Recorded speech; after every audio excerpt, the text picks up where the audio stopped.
లోకం ఒక మాయని తెలుసుకున్నాను.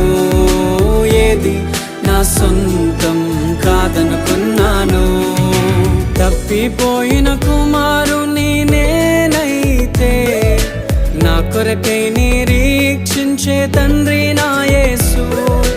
తప్పిపోయిన కుమారుని నేనైతే నా కొరకై నిరీక్షించే తండ్రి నా యేసు. ఈ లోకమంతా నేను వెతకినా నాకు లేదయ్యా ఎక్కడా ఆనందం. నీ సన్నిధిలో ఒక్క క్షణం గడిపి